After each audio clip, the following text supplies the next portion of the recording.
Let me. I'm curious to see if the live stream starts. No, it says it's offline. I don't know. Anyways, I'm trying to see if YouTube can give us a way to make this easy, but apparently it doesn't. I tried. That's strange, right? Like we are 3 software engineers, so we can figure out how to use something damn simple that consumers should be able to use. So engineers at Google are seriously failing at this thing, at least. As long they are on call, everything's fine. I'm not sure how to interpret that, but sure. Sorry, Wim, I didn't hear most of what you said because I was hearing myself with a delay because the live streaming was working. Oh, a while. Okay, well, great. At least that works. So someone may be watching in the live stream. I guess that we should try and use the live stream chat to paste links. Do you have the link? Do you want me to paste it? So it's not the chat that we can see. I don't think so. Maybe they are connected. It's a different thing. Yeah, last time sorry. you pasted something here, and then it showed up in the live stream thing, even though the live stream wasn't visible. Nothing makes sense basically about this. It's okay. I mean, let's use it. Yeah. Yeah, totally. Let's do this chat and we can. What's going on? I just hear everything with a delay. I guess you're still playing the stream as well? Or something? Can I come up with some really, totally random knowledge? It's super interesting, though. Now I figured out. I had, I don't know, for some reason, one tab reopened. Sorry. I mean, this is super lame. I closed every tab that was replaying whatever we said before. I was very confused. Anyways. Hey, wish we could just cut off this part and say hi, everyone. So let me get something out of the way because I think it's going to be pretty quick and I think it deserves some mention. I removed, as it was planned weeks ago, removed the part that deals with registering consumers or client entities in the auth module and put it in a separate module for and now simple auth in version 3, because we need to make it major version change for this to happen, will depend on this new module, which only deals with registering consumers and clients, right? So the idea is that we have a centralized single entity type called consumers with basic stuff like you can create entities, you can have a listing, and that's pretty much it. The idea being that that entity by itself does nothing, but it allows simple auth to add some fields that the auth specification needs, like the redirection URL, stuff like that. I'm sorry. Are you hearing yourself again? Yeah, something. I'm gonna just. I don't know why Safari is popping back on some. Are you guys doing it? Okay. How? I don't know. So yeah, the idea being that this new consumers module will be used for auth, or actually for things that need to be different depending on which consumer is using an API.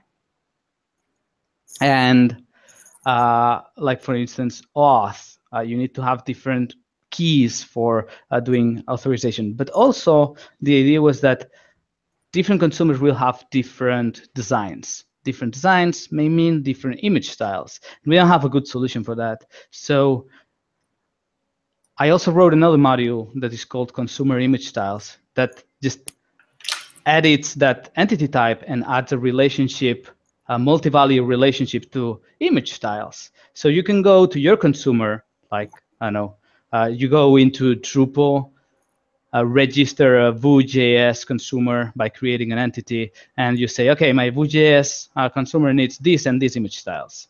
And you select those. And if you provide, when you're making calls, you provide context of what consumer is making this call, we're going to deliver a customized experience for you, like, for instance, image styles. And this module is like that stupid. It just creates an entity type. But the idea is to have a centralized place where we do this. So now, if you need to have a variation in your content model depending on your consumer, like for instance, I don't know, description is done this way in iOS, but it needs way more context, or it needs to be lengthier or whatever in Apple TV, or in the web doesn't need to be truncated, but in Roku it does. Things like that. So if you need to make variations or anything that speaks about, hey, things need to be different in each consumer, you can go back and use this module, and then we can do interesting things like, do consumer negotiation for you, like standardize on how you request, oh, give me this article with the special things on, I don't know, iOS, because I'm iOS. So that's the deal. I'm wondering, is this like basically configuration or content? Because if you think about it, if you control all consumers, it's basically configuration. But if you go to the like Facebook use case of like exposing an API to the public, it's more content. Or I don't know. This is treated as content as for now, because two reasons. What you just said, that we have to assume the lowest barrier of entry, or the worst case scenario, which is we have a public API, and we expose creating these consumer lists or these consumer entries some way, like someone needs to go there, register, and use that. In the Facebook example, is go to developers.facebook.com, and then in there you can create as many apps as you want. That's what they call it. We call them consumers. So that's one reason. The other reason is that you will have entity references to content entities. Like, for instance, what is the default user for a given consumer? Like, whenever we cannot negotiate a user using auth, that was the use case. So these two reasons is why we actually changed from configuration, or I actually changed from configuration to content. So I have to admit, I'm very much lost. At first, when you said that you split off something from the simple auth module, it sounded sensible to me. I understood what you were saying. I understood it as you removed the clients entity, so I think it was called clients in simple auth, so that stuff lives in another module, and that other module now contains the equivalent, a successor, which are called consumers. I understand that. I do not understand things like default user returning different fields depending on which consumer it is, or kind of which group or type of consumer it is, kind of. That sounds like you're doing something like view modes, but then in a very different way. You're customizing which subset of fields are returned based on which consumer type or consumer group, or whatever the name would be, is. That sounds like I can see why there is a use case for that, but it seems very complex, and it kind of frightens me. That's basically it. So the idea for this came up when we said, okay, we want to have image styles, but how? I mean, each consumer will have a different design.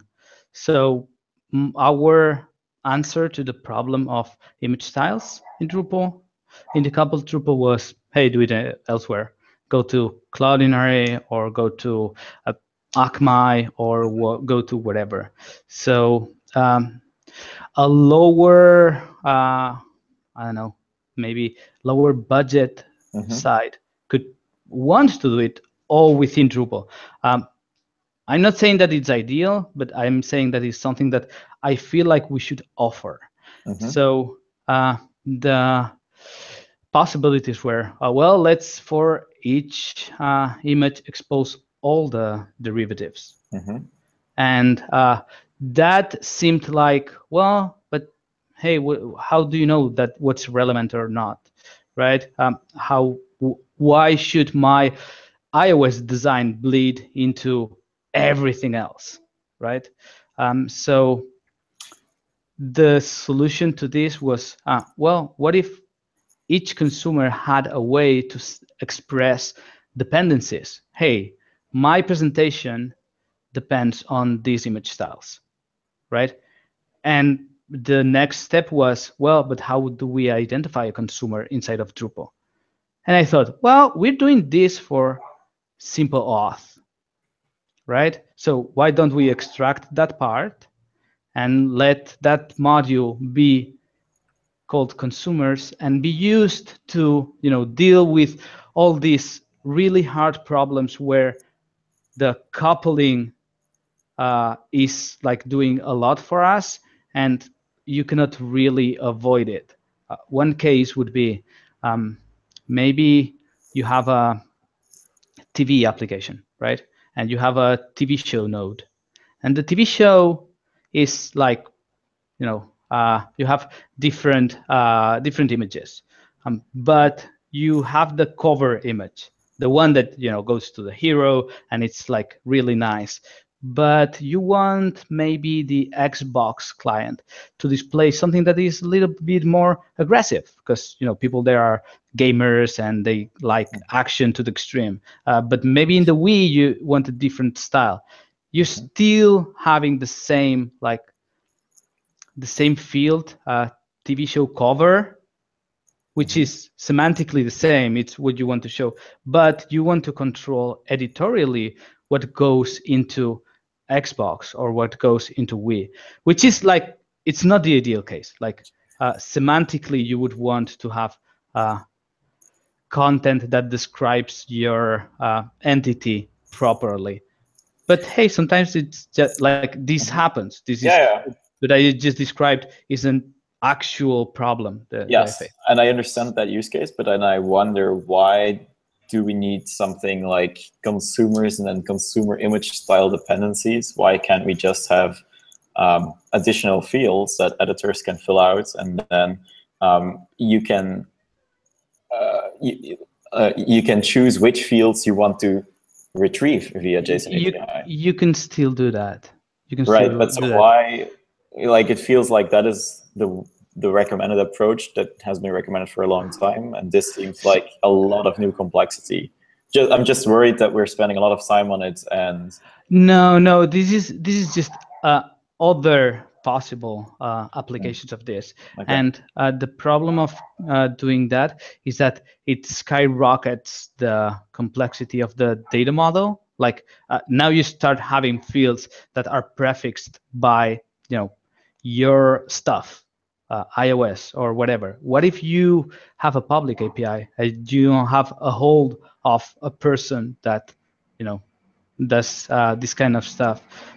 In that case, I think it's good to have it like very removed from the rest, and it can do simple things like what I was commenting before, which is consumer negotiation, like a way to say, hey, I am this consumer, give me all the specifics for me, instead of having to deal with all the going through the gigantic list, because there's a variation for each consumer for each field, and this kind of stuff.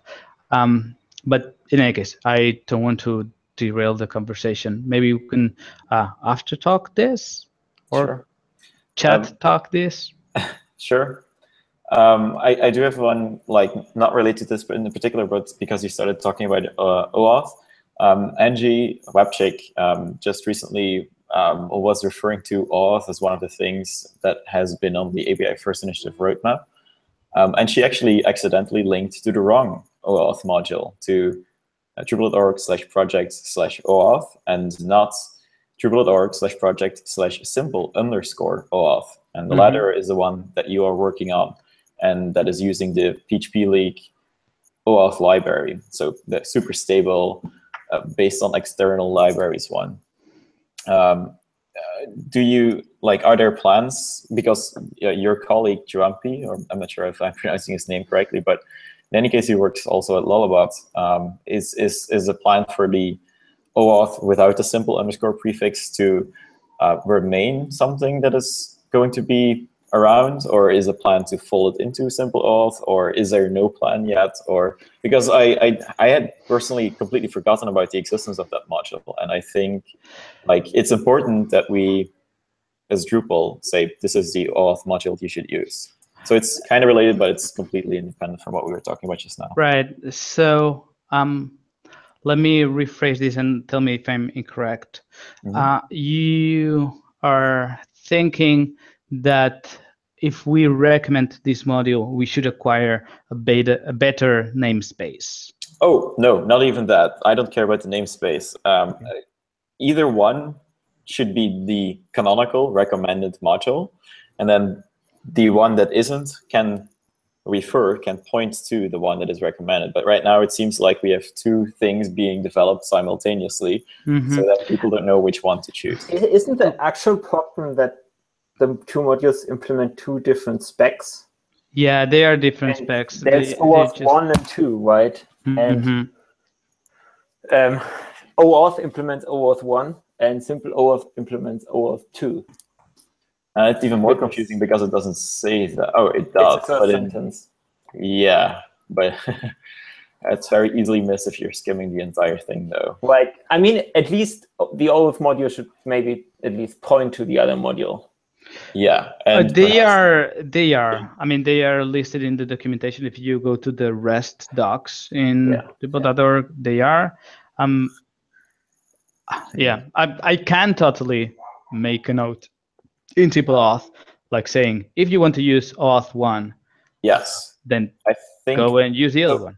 So maybe what we can do is rename the project page and the module human description of your module from simple auth to OAuth 2.0, and the other we can do the inverse, OAuth 1.0 instead of just OAuth. Then it's very clear that one is for version 1 and the other is for version 2, and we avoid the confusion. If that makes sense. I mean, works for me. I don't think there's going to be much problem. I was meaning to do a new major version anyways. Right. However, auth needs to be clarified. I mean, you can have auth 2, and you may not know if this is like an auth client Drupal module, like use Drupal as a client for an auth whatever implementation, which is handled by the social initiative. That's what they are doing. And then there is the server, which is making Drupal be an authorization system. So if we rename, we should think about these constraints as well. Okay, so I'll send out an email to you and Juampi to get this started. It's just like I hadn't thought of it before, and it was like it came to me in the last few days. So I figured I'd bring it up. Right. So auth 2 is an abandoned namespace which we cannot use unless we ask. I'm pretty sure we can. Right. Yeah.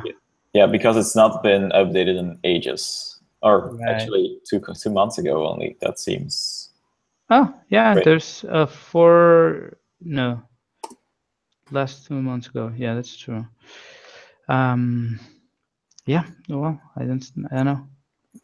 Okay, I'll reach out to HS Wong as well. Okay. Okay, cool. Thank you for handling that. And yeah, I mean, in the meantime, I think that at least if you go to Simple Auth, I made sure that you see the, like, in a very visual way, a number 2 in an image. So Right. I hadn't even like that. That has become a blind spot for me somehow. But yes, good point. okay. That's all. Thanks. Awesome. Again, thank you for taking care of that.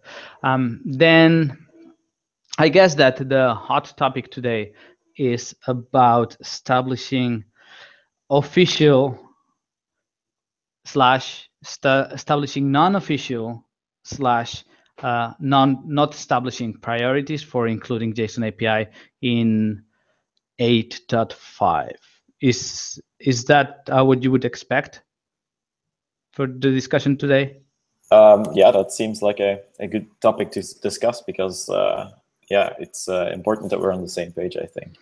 Yeah. So I want to make the case, but before, could you refresh the dates where things are happening, like 8.5, the release cycle, when it starts, when it ends, 8.6. I don't know those things off the top of my head. I can. So what I just found in front of me is 8.5 feature freeze. So by which time nothing can be added in terms of new functionality, even if it's for an existing module, is January 29 of next year. So from now until the end of January, basically. And 8.6 would be 6 months after that, roughly. So the end of July, beginning of August. That's what it was like for 8.4 now. So that's a 6-month cycle. End of January, feature freeze for a minor, and then end of July, the same. And then the actual release is, I think, if I remember correctly, something like 2 months later. So beginning of March and beginning of October. Okay, so it's 8.5 is gonna happen like 7 months from now. No, am I saying that right? That's less. Well, the actual release of 8.5 is going to be, let's say, if it's the beginning of March, that's 3 months into 2018 and 4 months approximately remaining of 2017. So yes, then 7 months. But in terms of how much time you actually have to get something in and have it stable. Right, it's 2 months less. Yes. All right, so it's 5 months to get stuff and 7 to when user would be able to use it. Sorry. And there was the December problem, aka yes, people are away on December and beginning of January. So I think it's technically even 1 less month. Yeah. Oh, okay. So there is that, and then plus 6 to 8.6. So yes, right. Okay. So there is only 2 months since feature freeze to when users actually start using it. We have to assume that people use stable releases only, right? Yep. Okay. So the options that have been proposed, and hi Carlos, by the way, the options that have been proposing have been we can either propose to put it to 8.5, but that has the problem that if we cannot make it, people may get excited, but then frustrated because it didn't go in.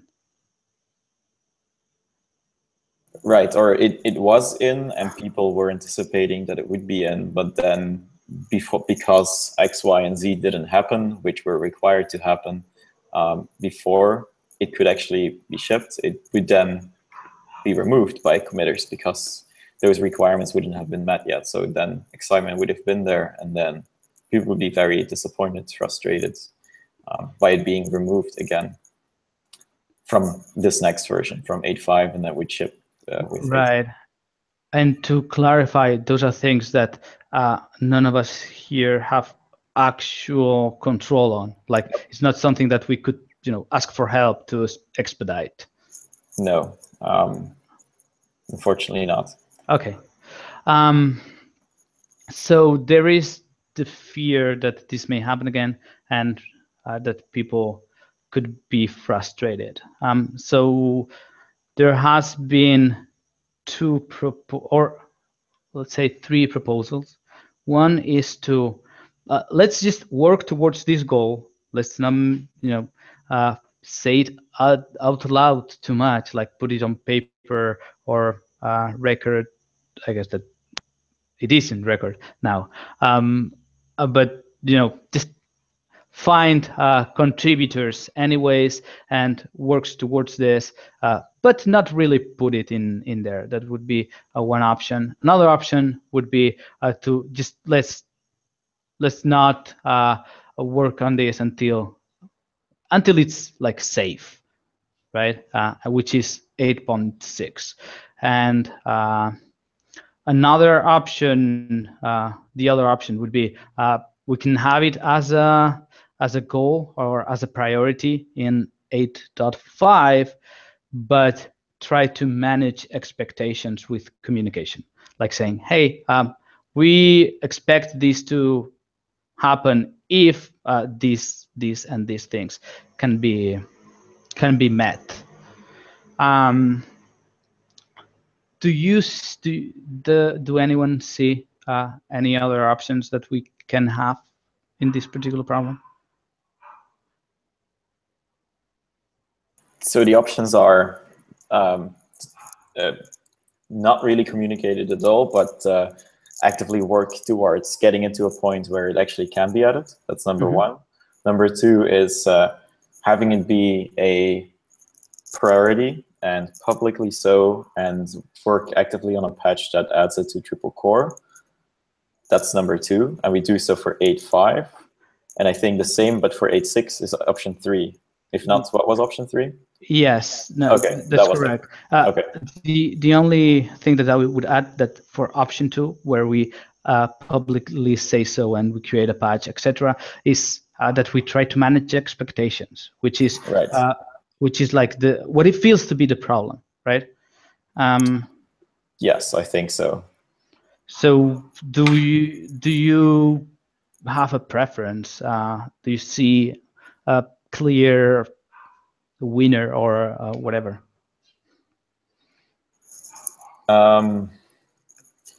Yeah, so I personally see still enough work for JSON API to be done before a core committer would seriously consider it core committable. As far as I understand it, as far as I understand how committers look at things in terms of stability and so on, I think option 1 is a better option, or option 3, as in we actively work towards getting it into 8.6. I think the way that you put it in terms of we aim to get it into 8.5, so option 2, while managing expectations very strongly, that could work as well. But it's hard, I think, to communicate all the nuances correctly and have people understand it the right way is going to be very tricky. But if we really want to do that, then I guess it's possible. But I still do believe that there is a lot of work left to be done for it to be considered core committable by a core committer. And that's why I personally think options 1 or 3 would be better for overall morale, even if just only because we can iterate much faster in contrib than in core. So once we would add it to core, and I think perhaps, so in the past we've seen that things have been committed to core while they weren't fully baked, and then they continued iterating while in core.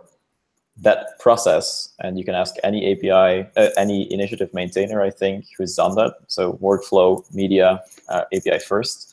I think for all 3, it's been true that progress or the core commit rate has been slow, even though at that point we only had alpha level experimental things where you could iterate very fast in principle, but in practice, the RTB-CQ isn't processed as quickly as we would like for us to have the progress we would be able to get otherwise if it were in Contrib. I hope that made sense. Yeah, they make sense, and those are incredibly valid points, to my view. Yeah, I can just agree on the point that it's super slow to get things rolling once in core, and that I did that even before it was cool 5 years ago. Sorry, I had to bring it up. That was awesome. One thing I think we should keep in mind is the fact that like between a stable release and the next feature freeze is like not a lot of time, right? So if we would say, okay, let's wait till 8.5 is out and then focus on getting JSON API in, we would have basically like minus the December month, probably like 3 months, which includes the time to work with the committers. So I think it's, no matter how we decided, we should certainly at least somehow start working on it if we really want to do it. So what do you mean by really start working on it? I mean, yeah, that's a good question. But like, I mean, if we decide like in October to start working on it, right? Oh no, sorry. If we would start in April, which is when 8.5 is released, then we have 4 months. Oh no, I got the dates totally wrong. No. But basically, it's always a 6-month schedule, 2 months of feature freeze. So right. It's about 4 months. Yeah, so it's 4 months. 4 months-ish is fine. I mean, 4 months feels like a short time, and probably is a short time. So I think we should not focus on just one release cycle. Right. Okay. So I think if I bring all these things together, what I'm hearing is, I think, and please add to it, we should already be asking core committers for feedback as if we would be adding JSON API to core. And we want to get that core review process going, because that is what's going to take some while. And if we can then address all of that feedback that the core review process would raise in the Contrib module, then we have already done a big part of the work of getting JSON API into core. I think that's what both Matteo and Daniel are getting at. Is that fair? Yeah, I think so. I guess that my next question is going to be, and sorry, I'm not giving. I promise I'm going to give my opinion, but I'm more interested on yours right now because I know mine, but I don't know yours. So my next question was going to be, what actually needs to happen? And I guess that the biggest unknown to me is like, what's the core committer feedback going to look like? What do we need to change? Are there any fundamental changes that we need to do? Like, for instance, I have a strong opinion on what we should be doing normalization on, or what we should be inheriting when, inheriting some external normalization. But that is my opinion, and that was okay when it was quote unquote my code. It's GPL, it's not my code, but anyways, I hope you know what I mean. But now it's not just my call, and if it's going to go into core, maybe some fundamental design things need to change. And this is the kind of stuff that we could start working on right away. But we cannot until we get that feedback. Right. We can only try to guess, and doing major rewrites on guesswork is you're kind of setting yourself for burnout. So that's a fair point. But yeah, that's kind of the cost of adding something to Drupal core. It must it must tick all the boxes. It must integrate with all things and not break anything. That's sort of what workflow initiatives also running into. Like they're uncovering bugs long ago that were introduced long ago in the comment module and taxonomy module, like everywhere in the entity system. And so does API first. But to answer your question, so the problem is, if I present a committer with a whole bunch of code, because JSON API is a whole bunch of code, well, it's not enormous, but it's a code base you have to familiarize yourself with. You have to figure out what inputs it accepts, what outputs it generates, based on what configuration, how it changes, as in our case, entity models change, and so on and so on. So for a core committer to review this, they have to first spend a whole lot of time to really thoroughly understand the module. So ideally, there would be documentation explaining the architecture that would make the process faster. Ideally, every single question they ask themselves, as in, what if this edge case happens? What if that edge case happens? Does it integrate with this existing system that does something kind of similar, but not entirely exactly the same? And now I'm referring to the serialization module with its normalizers that does do some things that like JSON API also does, but in a slightly different way, which causes incompatibility. Well, I think a core committer is going to want an answer to that. They're going to want to see tests, and tests are the answer to all of these questions. They are going to want to see tests that show, okay, it does integrate with X because Y, and it does not integrate with this other thing because of this other reason. Look, so basically, they want to see, if they can see tests for the various edge cases of how different systems interact with each other, then that is going to give them far less concerns about this code being added, because it is clear that we have answers to these big, difficult questions. And so that is kind of the area I have been pushing for. Or, well, not actively. I've written about it some months ago, but I need to continue to work there. But I think if we can get a lot of that test coverage, especially in terms of how JSON API does or does not reuse certain things from the serialization module, for example, or how it does or doesn't integrate with certain things of the routing system, how it does or does not react to certain changes in field configuration, those tests are the things that give committers confidence that it's a fully fleshed out module with all of the special cases having clear answers or not. If there is a whole bunch of edge cases that they find where there is no such answer, then they are going to bring those up, and they are going to want to see test coverage for those, and they are going to want to see documentation, rationale for doing things in a certain way. And so if we can do not 100%, because that's almost never realistic, but a whole significant chunk of those things ahead of time, then I think you're going to find that you get much faster committer feedback, because it's much less of a monumental task getting a good understanding of what it is that this module does. And therefore, you're accelerating the process. So does that make sense? Totally. Can I ask Daniel, I would like to hear you confirm or deny that. Or you were doing something else. I was reading the email from WebChick. Oh. He just sent out, which is interesting. So my thoughts on that is that I get it, like from a priority point of view, like the core committers have a lot on their plates. It makes sense that we make their lives easy, and tests on edge cases are a good thing. Like it's like in itself, its value, whether this is in contrib or in core. So big +1 on that. However, I think that all these tests would need to be functional tests, because we don't know the internals that we will have to change, and writing some tests now that we're going to have to rewrite in the future because they depend on implementation, it's going to be frustrating. So that's my only but that I would add.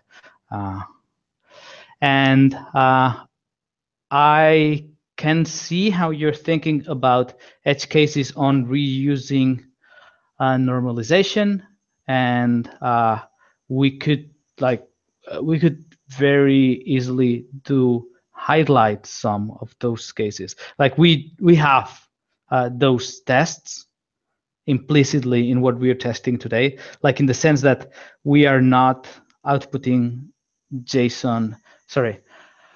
integers as strings in JSON, because a normalizer for the integer type was introduced to kind of deal with that in 8.2, 8.3 along the way. So that was fixed. And there is a test that tests a bunch of things, and among those there is just an integer that checks that it's exactly that. And there is also another test that checks for date, and it's output as a Unix timestamp because it does not reuse the serialization. Do you mean like highlighting those in code comments or in the tests, or adding explicit tests for those, explicit only tests. test those? Well, explicit tests in the sense that you would add a dummy field type, for example, and then have a normalizer for the serialization module, check that it does or doesn't work in JSON API, then add a JSON API specific normalizer, and test that only works in JSON API and doesn't in the other. So however we decide that it should work, because yes, that's it's not collaborating nicely right now, but whatever the answer is there, have explicit test coverage with test-only field types, dummy field types, whatever you want to call them, that live in test-only modules that you and I will never see in the UI, that no user will ever use. It's only used for test purposes. So it's something completely custom with its custom normalizer and so on, just to see does it go both ways, does it not? And the test coverage then proves that it does or doesn't go both ways. So that it's not just something that you have to figure out by trying or by reading code comments, so that we can document it, but we can then also back it up with tests. All right, sounds like a plan. We made this plan at 44 minutes after we started the streaming. So whenever we come back and say, oh, we need to put that in an issue, it's 44 minutes after. Cool. I agree on that. And by all means, I mean, I don't think, as I said in an email, I think, which is not very transparent, but at least I'm saying this here now. As I said in an email, I don't think that we need the full matrix, but we do need to, kind of think on these edge cases, like you just did there, right? Agree. The whole matrix may be a huge overkill that will probably take a long time, and we'll uncover the same things that REST already did. So I would say yes, and yes. So the explicit edge case testing or synthetic case testing is far more important than the full matrix. However, the full matrix will be or should be about 1,000 times simpler because REST has solved those things. So it should be mostly a matter of copy pasting and then modifying some things. In any case, I intend to be working on this stuff, test coverage for edge cases, as well as porting over the REST module test coverage, which, by the way, also is not 100% complete because it doesn't cover every single entity type yet. But it covers like 80, 85, I think, at this point. In any case, I intend to spend a lot of time working on this in the next few weeks. And so if it then turns out that we have strong answers to the remaining unclarities in what the JSON API module does and how it integrates with the rest of the ecosystem, not the REST module, sorry. Yeah, I know. Then perhaps we can reconsider, and maybe we can say in a few weeks' time, well, okay, apparently we do have very solid answers to these things, or we have very strong initial answers, and maybe there are some smaller things that are left to be answered, but overall we have strong answers. So we actually are proposing for this to be added to 8.5. Okay. We can revise that, I think.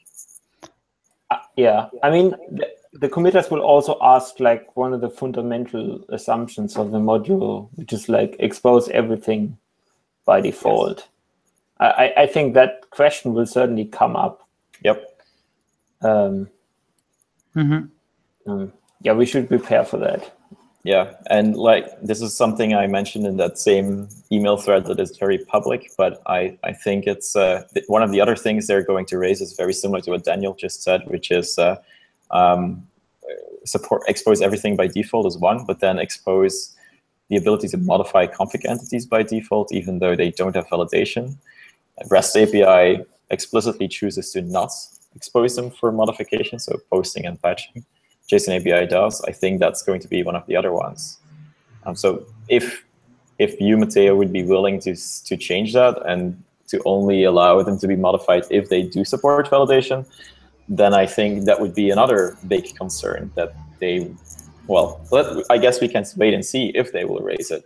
Right, and that is one of the things that just I don't worry about. Like the change that would be necessary to fix it if they choose to raise it as a concern is so small that we can do it. I mean, but it would break backwards compatibility for your existing users. That is true, but and also, so that is why I think it's important that we stabilize those aspects in contrib first, because otherwise there will be a BC break going for let's imagine that we add JSON API to 8.5, and let's imagine that the current release of JSON API is the last one, so the current 1.1 release is the last one, and it would migrate directly from 1.1 and 8.4 to whatever version it would, or to the version that ships with 8.5. For those users, it would be a BC break, and that would be a problem. So ideally, any BC breaks that we need to do would happen in contrib, not in core.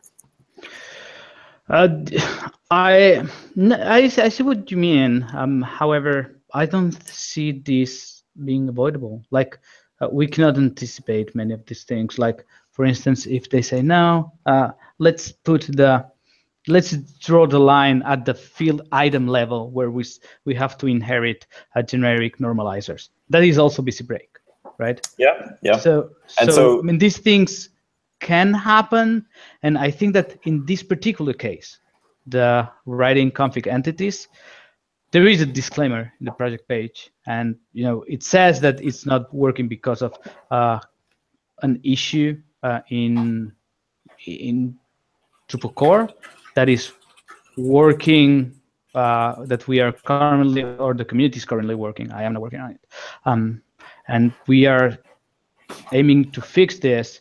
So I think this case, it's like one of those cases where you can break BC because you had a big disclaimer that, hey, we may break this. Yeah, and so for a contrib module, you can do that, but we're not going to add that same disclaimer to the Drupal core project. Right? Absolutely, no. So Drupal core would ship with the clear stance. Yes. But the contrib version, we have a BC break jumping into core. Yep. Okay. Yeah, that's fine. But just in general, anything that is this sort of kind of tricky BC break that is a BC break in some interpretations, but can also be interpreted as not being a BC break, and then there being edge cases on how to deal with that, so to keep existing sites working and so on. That is a sort of issue we faced at least half a dozen, if not more times, with REST and serialization in the past year.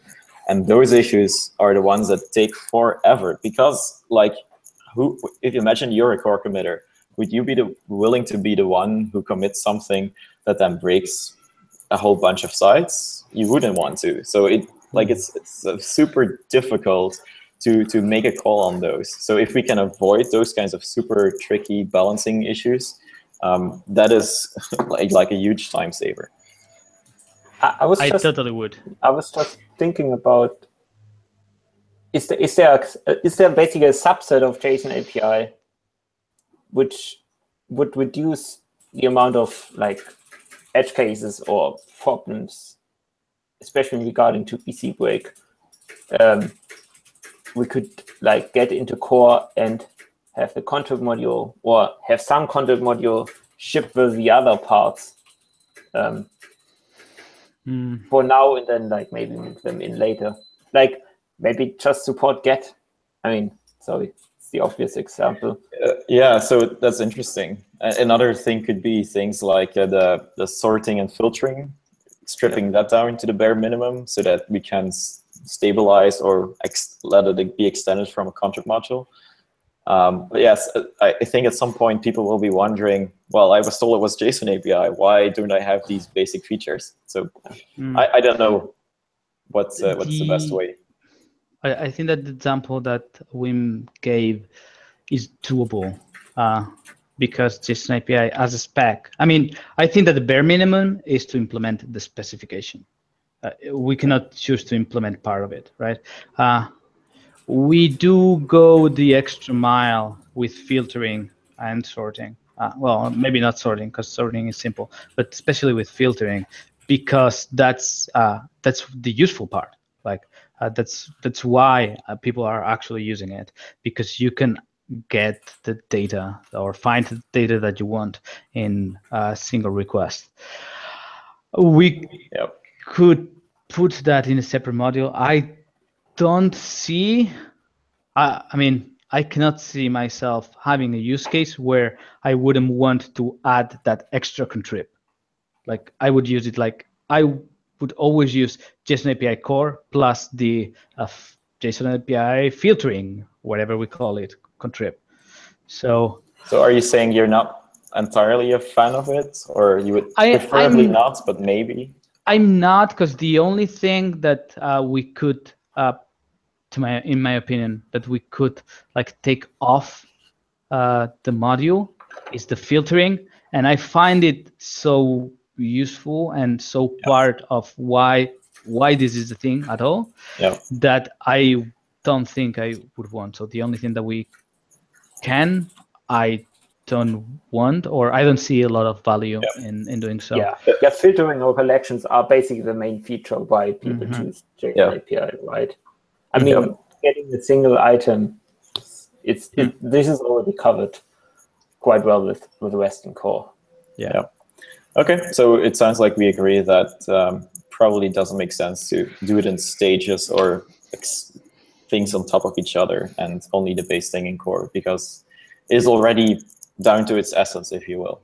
Yeah, and I want to formalize this. I don't think anyone is gonna dissent, but I think that we are agreeing on option 1 right now. Like, everyone is okay. Cool. Right. So does that mean that we keep it as is in the current 8.5, 8.6 roadmap issue, where we say stabilize JSON API in 8.5 and target it for 8.6, and then if we notice that actually we can do it faster, then we can update it and target it for 8.5 anyway? Is that the plan, or would you rather see it removed altogether from 8.5, 8.6 roadmap? I don't know about the wording. I know about the intent. Maybe we can add it as a priority to be added in 8.5, but not high in the priority list. So, you know, we can say, hey, this was a priority. I don't know. I'm honestly and flexible, whatever you think it's appropriate to convey the intention.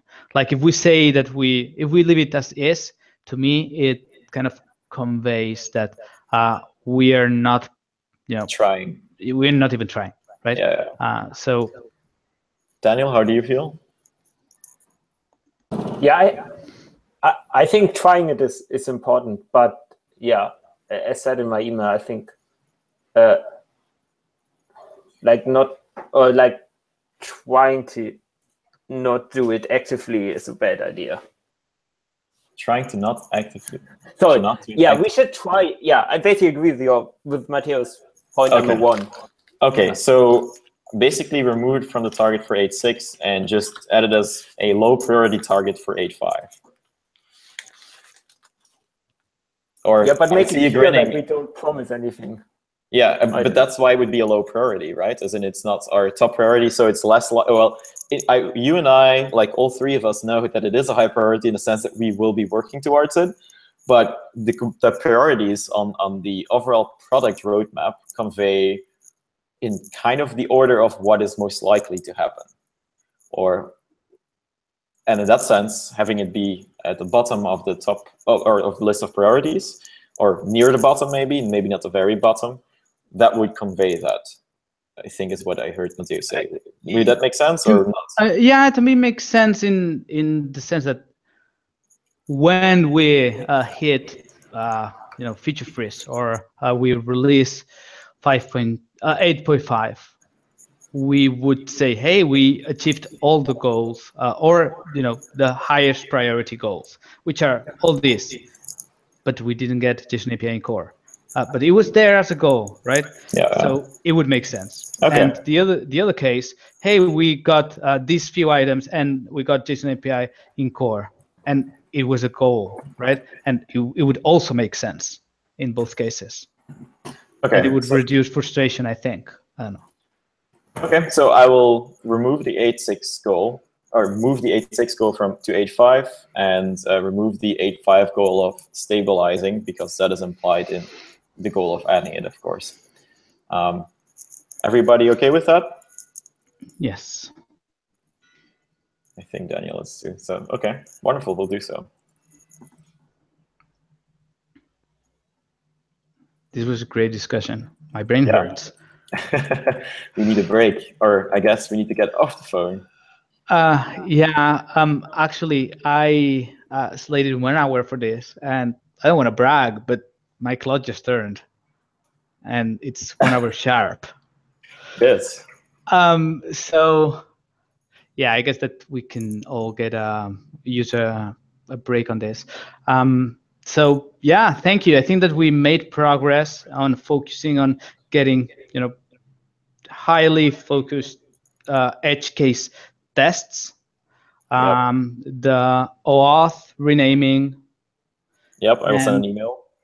And the prioritization and the high-level goals on how to approach the putting this in core. And we agreed on,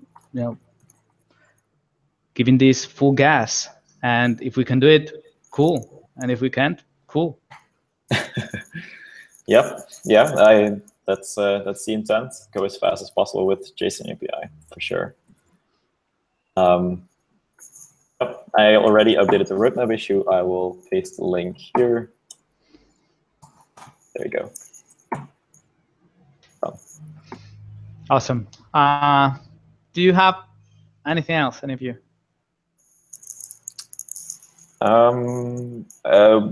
I guess only as a generic question, you are the only maintainer of the JSON API module, right? No, actually, Daniel is a maintainer. Okay.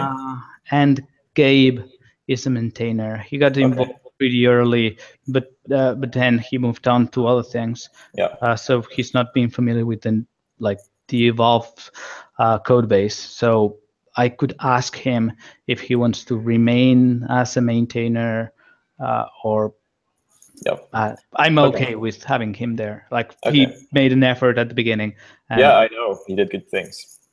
I'm only asking because when I'll be working on adding test coverage stuff, who to talk to, and I knew that it was definitely, well, I knew it was both of you, but I didn't know if both of you were committers, maintainers, and it sounds like you both are. Again, I know I already offered this. I can give you maintainer, you only need to ask, and I can remove it if you want to be removed whenever you're done with whatever. So I would never commit any change that would actually change the behavior. I would only commit things that add test coverage without changing any functionality. Otherwise, it would require that you and Daniel review and RTBC it anyway. So from that point of view, I guess it could make sense. I could fix nitpicks. I could fix small thingies myself. That's awesome. If that is something that you guys would like. Because I'm happy to go through the review process as well. And I will definitely for anything that would change any functionality. It's up to you. Yeah, I think it would be really helpful for the testing to go via a review process. Yeah, exactly. Given that that's exactly the same that the core committers would also do at some point. Yeah. So from that point of view, I don't need to become a maintainer, right? I mean, I don't say that. I just say that for tests, it would be nice to at least post patches. Oh yeah, definitely. Yeah. Okay, yeah. So I'll leave it up to Matteo, but in any case, I will be posting. I'm stuff. already doing it. That's what I thought you were doing because your face is so much closer to the camera. Sorry. Okay. Yeah, I actually cannot find you in this autocomplete. Anyways, I will just try later. I'm user 99777. All right. Do you know the trick with Google with Drupal and entity reference autocomplete on how to not wait for it? No. Okay, so this is something that Birdier taught me like years ago at this point. So you type space, open parenthesis, and then the node ID, or in our case, a user ID, which is 99777 for me, and close parenthesis. So space, open parenthesis, a number, close parenthesis. And that's how you fill out an entity reference autocomplete without waiting for the autocomplete. Okay, so you're 99 or 29? 99. All right. Okay. I may be giving access to a random user. I was just going to say that. Well, I had no idea that we are just 437 user IDs away from each other. Wait. So I'm 99340. Oh, right. I remember you were very close to me. Yeah, we were also both at the same rough member for X years and X months thing. Yeah, that makes sense. Yeah, makes sense. Yeah, it's not a valid user in this site. Anyways, I will try the other way around. But I'm gonna give you also edit project page, like the full suite. So if you want to change the wording of, hey guys, we don't support, like we support writing config entities, but we actually, you can also change the wording there. All right. Well, let's get things moving further in test land and in stability land and get it closer to core readiness. All righty. You guys pushed it so far already. Let's get it to the finish line for core. Awesome. Talk to you next week and on the internet. Yep. Talk to you. Bye-bye. Bye. Bye.